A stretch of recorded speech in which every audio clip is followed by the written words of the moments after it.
తాకట్లో ఉన్న మీ బంగారాన్ని విడిపించి ఆ రోజు ఆన్లైన్ రేటుకి కొంటాం. Sharma gold company. నమస్కారం, వెల్కమ్ టు సుమన్ టీవీ. నేను గీతాంజలి. ప్రస్తుతం మనతో పాటు ప్రముఖ ఆధ్యాత్మికవేత్త టీకేవి రాఘవన్ గురువు గారు ఉన్నారు. వారితో మాట్లాడి శ్రావణ మాసం గురించి పూర్తి వివరాలు తెలుసుకుందాం. గురుగారు నమస్కారం అండి. ఎంత సంపాదించినా ఇంట్లో డబ్బు నిలవట్లేదు. వస్తున్నాయి కానీ డబ్బులు మాత్రం నిలవట్లేదు. 1వ తారీఖున లేకుంటే 5వ తారీఖున జీతం వచ్చినా 15వ తారీఖు అంతా అయిపోతుంది. మళ్ళీ అప్పు చేయటము, మళ్ళీ ఎప్పుడు జీతం వస్తుందా అని ఎదురు చూడడము, ఇలానే అయిపోతుంది. అసలు ఇంట్లో లక్ష్మి నిలవట్లేదండి. ఈ శ్రావణ మాసంలో ఏదన్నా ఒక పూజ చెప్పండి, అమ్మవారిని పూజ చేసుకునే విధంగా, ఆర్థిక ఇబ్బందులు తొలగే విధంగా అని అడుగుతున్నారు. అంటే లక్ష్మి అంటేనే నిలబడనిది, ఓ చోట ఉండనిది అని అర్థం. చెంచల.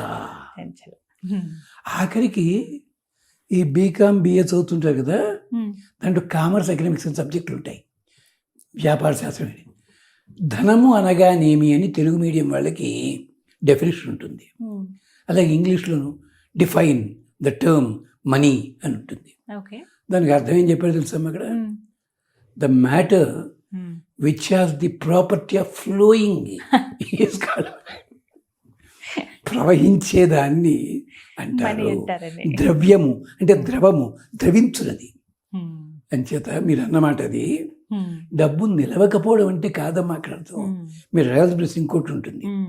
ఆ ధనాన్ని అనుభవించేలాంటి పద్ధతి లోపల అనుభవించలేకపోతున్నాము, అది వృధా అవుతుంది, వృధా ఖర్చులు ఎక్కువైపోతుంది. దానికి ఈ మంత్రం చెప్పే ముందుగా మాట చెప్పాలి. ఒకప్పుడు నెలకి 500 వస్తే నెలాఖరికి కనీసం 20 రూపాయలు మిగిలేవి. ఇప్పుడు నెలకి 3 లక్షలు అలా వస్తున్నాయి. మరి ఎందుకు మిగలటం లేదు? శని ఆదివారాలు కాగానే పబ్బులు, క్లబ్బులు, బాబాలకు గుళ్ళు, సెంటర్లు, అయితే కొంతమంది పేర్లు ఉంటాయి, వాళ్ళు నేర్పుతారట. క్లాస్కి ఎంతో పుచ్చుకోరమ్మా, వారానికి 20,000 పుచ్చుకుంటారు. దానివల్ల వీడికి ఎంత వచ్చినా వాడికే తెలవాలి. మరి వీటి కోసం చేస్తున్నారు ఎవరైనా? మీరు ఇవి మానేసేసి ఎంతసేపు అచ్చేస్తున్నారే. మీరు శుభ్రంగా ధరించండి, వస్త్రాలు ధరించండి. అది 1000 రూపాయలు అయ్యే చోట 5,000 పెట్టి బీరువాలో దాచుకుంటున్నారే. ఇది రెండో కారణం. మూడో కారణం, మనమంతా రామాయణంలోనూ వాడు ఒకడున్నాడు, విరాధుడు అని ఒకడున్నాడు. వాడి తినేది ఇంత, మోసుకెళ్ళేది ఇంత. 7 ఏనుగులు 3 జింకలు వాడు తింటాడే ఉన్నాను. మనం కూడా అంతే, తినేది ఇంత, అవతల పారేసేదంతా. ఇలాంటివి మనం తగ్గించుకోగలగాలి.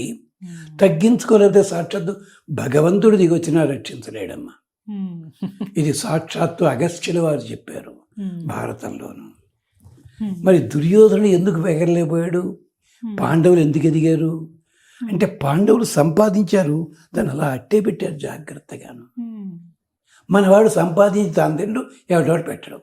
ఇది ఇంతకీ చెప్పొచ్చే మీరు అడిగిందని చెప్తానమ్మా. ఉంది, మార్గం ఉంది. మనకు అద్భుతమైన స్తోత్రాలు ఉన్నాయి. మళ్ళీ పెద్దల దగ్గర వెళ్ళి అనుకోండి, క్వశ్చన్కి 5,000 పుచ్చుకుని మంత్రం చెప్పి ఏదో యంత్రం ఇస్తారు. ఎంతో ఖరీదు ఉండదు, అది 2 లక్షలే, అది పెట్టుకోండి అంటాం.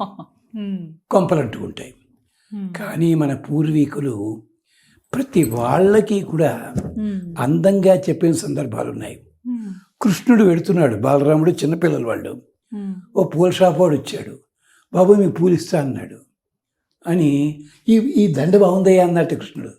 లేదండి, అది కంసుడి కోసం తయారు చేసిందండి, ఆయన్ని మీకెందుకులండి, ఉండండి బాబు అని చెప్పి వాడు అప్పటికప్పుడు పూలదండ తయారు చేసి ఇచ్చాట. ఇచ్చి ఇలా వెనక్కి తిరగానే అక్కడ పూల షాప్ లేదు. అంటే మేడం మున్సిపాలిటీ పట్టుబడి పెద్ద భవంతుంది. అంటే కృష్ణుడికి ప్రేమగా పూలదండ ఇవ్వడంతో లక్షాధికారి అయిపోయాడు వాడు కాస్తాడు. ఈ కథలకు అంతరార్థం ఏంటో తెలుసురా?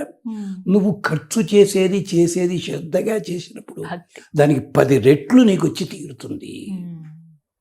దీనికోసమనే మనకి స్తోత్రాలు ఉన్నాయి. కనకధార స్తవం శంకరాచార్యుల వారిది అద్భుతమైన స్తోత్రం. నిష్టగా అంటే శుభ్రంగా కూర్చుని, పద్మాశ్రమ ఏదో ఆశ్రమ ఇదే మాట్లాడటల్లా, కూర్చుని రోజుకి 3 సార్లు చదవండి. అమ్మవారి విగ్రహము, అమ్మవారి ప్రతిమ ఏది పెట్టు, పసుపు గౌరవమైనా పెట్టుకోండి, చెయ్యండి. 3 సార్లు చదవండి. వడపప్పు పానకం నివేదన పెట్టండి. లేదు దానిమ్మ పండు ఒకటి నివేదన చేయండి. ఉమ్, మీ నక్షత్రం మీకు గుర్తున్నట్టయితే ఉమ్, ఆ ఒక్క రోజుని పాయసం నివేదన చేయండి. ఉమ్. దానివ్వండి రోజు దొరకదండి, మరి రోజు దొరకని వాటి కోసం పరిగెడుతుంటాడు నువ్వు అంచేత అప్పుడేం చేయాలి, అప్పుడు రోజు దొరకంటావా మంచిది. గ్లాసుల పాలలో ఓ తేనె చుక్క వేసి నివేదన పెట్టు. చేసుకోవాలి. ఇది కనీసం 45 రోజులు, ఓ, గరిష్టంగా 160 రోజులు చేసుకోవడం మంచిది. ఓ. మీరు సంఖ్య చూస్తారు తప్ప ఉమ్. లేదు, కంగారేం లేదమ్మా. అది నిజం. 10 రోజులు చదివితే మీరు చదవందే ఉండలేరు అక్కడ. ఉమ్, ఆడవాళ్ళు అయితే 40 రోజులు చదవలేరు, వరుసగా ఉమ్. అవాంతరాలు మధ్యలో వస్తాయి. అవును. ఆ రోజులు వదిలిపెట్టండి, చదువుకుంటూ వెళ్ళండి. ఉమ్, ధనప్రాప్తి కలిగిన తర్వాత ఎలా ఉపయోగించుకోవాలో చూసుకోండి. ఉమ్. ప్లానింగ్. దాన్ని మన స్వామి ఆర్కే నారాయణ్ అందం ఫైనాన్షియల్ ఎక్స్పర్ట్ అని ఒక నవల ఉంది, ఉమ్. దాంట్లో హాస్యంగానే రాశాడు. ధనాన్ని ఎలా జాగ్రత్తగా వాడుకోవాలో చూపించాడు అక్కడ దాంట్లో. ఓ. అది హాస్యపు నవల ఉమ్. కదా, అలాగే కనక అది చెయ్యండి. ఇది కనకధార స్తవం. ఉమ్. రెండోది లక్ష్మీ అష్టోత్తరం, ఓ. లేదు దుర్గా అష్టోత్తరం, ఉమ్. లలిత అష్టకం, ఉమ్. సహస్రామం చదవండి పర్లేదు, ఇది చెయ్యండి. అలాగే ప్రతి శుక్రవారం సాయంకాలం కూడా లక్ష్మీ అష్టోత్తరం చేసుకుని ఆ పూజ ఉన్నట్టు చేసుకుని నైవేద్యాన్ని పెట్టుకుని ఆడవాళ్ళైతే ఉమ్. ఒకళ్ళు కానీ ముగ్గురు కానీ ముత్తైదువులకి ఏమన్నా సమర్పించండి. తాంబూలం. అంటే ఏమిటి తాంబూలం ఇస్తే సరిపోతుంది. ఉమ్. ఇది మగవాళ్ళు అయితే తాంబూలాలు ఒక్కర్లేదు, ఉమ్. చక్కగా పొద్దురి చేసుకోండి. కనకధారాస్తవం ఉమ్. చాలా గొప్పగా పనిచేస్తుంది. ఉమ్. అలాగే ఇంకొక చిన్న ట్రిక్, ఉమ్. మీ డ్రాయింగ్ హాల్లో కానీ ముందు గదిలో కానీ ఉమ్. రామ పట్టాభిషేకం ఫోటో ఉంటుంది కదా, ఉమ్. అది పెద్దదక్కర్లేదు. ఉమ్. అంటే 12 ఇంచెస్ బై 12 ఇంచెస్ సైజు ఉమ్. గది చూస్తున్నట్టుగా పెట్టుకోండి. ఓ. అక్కడ నైవేద్యం ఏం పెట్టగల, ఉమ్. తద్వారా మీకు క్షేమం కలుగుతుంది. ఉమ్. రామ పట్టాభిషేకం అన్నది ఉమ్. ధనప్రాప్తికి ఓ. ఉంది. అలా. ఉమ్. ఇంత సులభం. ఉమ్. అది చక్కగా ఫోటో చాలా మంది దగ్గర ఉంటుంది. ఇచ్చేసుకోండి. ఒకవేళ ఉంది లేదంటే కనుక ప్రత్యేకంగా తీసుకొచ్చి ఇంట్లో పెట్టుకోవచ్చు. పిల్లలు ఉన్నట్టయితే ఉమ్. స్కూల్కి వెళ్ళే పిల్లలు ఉమ్. ప్రతిరోజు సాయంకాలం వాళ్ళకి ఉమ్. ఉప్పుతోటి దిష్టి తీసి ఉమ్. అవతల పారేయండి, ఉమ్. అన్నీ వస్తాయి. పిల్లలకి డబ్బులకు ఖర్చు ఇచ్చినా ఏది చేస్తున్నా ముందు జాగ్రత్తగా ఉండండి, ముందు అది అదొక్కటి చేయండి. పాటించాలి. ఉమ్. అంతే తప్ప నేను పరమభక్తుడిని చెప్పి ఎగ్జామినేషన్కి వెళ్ళి శ్రీరామ శ్రీరామ శ్రీరామ నీవే కలవు అని మొత్తం పరీక్ష రాస్తే నన్ను పాస్ చేస్తాడు వాడు. అసలు ఆ సబ్జెక్ట్ రాయాలి కదండి. ఉమ్. గమనించండి. ఇప్పుడు 25వ తారీఖు నుంచి ప్రారంభించవచ్చు అంటారా శ్రావణ ఆ, మాసం వచ్చాక? భోజనం టైం చూసుకున్నాం మనం, భోజనం ముహూర్తం ఆకలేసినప్పుడు చూసుకున్నాం. తినేస్తాం. ఇది కూడా హాయిగా పొద్దున్నే కూర్చుని చదవడం 3 మొదలు పూట్ల చదవాలండి. 2 పూటలు చదవండి. 2 పూటలు 3 పూటలు అక్కర్లేదు. ఓపుకుంది చక్కగా పెట్టుకుని ఆఫీసులో స్తోత్రం పెట్టుకోండి, ఒకసారి చెక్ చేసుకున్నాను. అదే అడగబోయాను, ఎందుకంటే పొద్దున్నే పూజ చేసుకుని అన్ని వండుకొని ప్యాక్ చేసుకుని వెళ్ళిపోతాం. రాత్రి ఎప్పుడో 8 బస్ స్టాండ్లో కూర్చుని మాత్రం చదవకండి దయచేసి. చాలా మంది లలితా శాస్త్రం అన్యాయం, అది చదవకూడదు అలా. తప్పదు. స్తోత్రాలు అన్న వాటికి చోటు ఉంటుంది కదా. మరి ఆఫీస్లో ఆఫీస్లో కూర్చొని ఇంకా శుచిగా కూర్చొని ఆఫీస్ సాయంకాలం ఇంటికి వచ్చి చూసుకోండి, లేదా కుర్చీలో కూర్చొని చదువుకోండి. ఉంది మార్గం. భక్తి ఎక్కువ అని చెప్పి ఇష్టం మనం భక్తి కన్నప్ప ఆ లెవెల్ వాడు భక్తులం కాదు మనం, అది గమనించండి. అలా ఎక్కడ పడితే అక్కడ అనేది చదవకూడదు. ఇప్పుడు పొద్దున్నే పూజ చేసుకుని అప్పుడు చదువుకుని వెళ్ళిపోతే మళ్ళీ రాత్రి వచ్చి ఏ సమయం అయినా అప్పుడు చదువుకోవచ్చు. చదువుకోండి. 3 సార్లు చదవలేదు అనుకోండి, ఒకటేసారి చదవండి. ఉదయం పూట చదువుకోవాలి, తెల్లవారుజామున చేసుకోవచ్చు.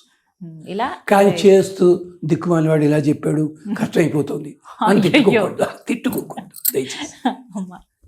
నైవేద్యం ఏమైనా పెట్టాలంటే చెప్పాను, వడపప్పు పానకం ఇవే అంతే. ఎక్కువగా భారీగా ఏమి ఆలోచించాలి. ఓపిక ఉంటే పెట్టండి అమ్మా, అయినా స్పెషల్ రోజులు ఉంటేను కంపల్సరీ కాదు. వాటికే ముందు చాలా తతంగమేమో అని భయపడి దానికి కూడా ప్రసాదాల మీద కూడా శివపురాణంలో బోళ్ళని జోకులు వేశారు. అవునా? ఈసారి అవన్నీ కనుక పొరపాటున స్వామి తినడం మొదలెడితే నువ్వు పెడతావా అని అడిగాడు. నిజమే ఇలా కొబ్బరికాయ కొట్టాను మీరు, స్వామి చేయి తాగాడు. ఇప్పుడే మనకి సగం చెప్పేనే వస్తుంది, ఆయన మొత్తం పుట్టుకుపోతాడు తినడానికి భయం. అది పద్మపురాణం, ఇంట్లో జోకులు ఉన్నాయి ఇవి. అంచేత దర్శన మాత్రేన తృప్యంతి దేవా, ఇలా చూసి ఆనందపడతారట వాళ్ళు.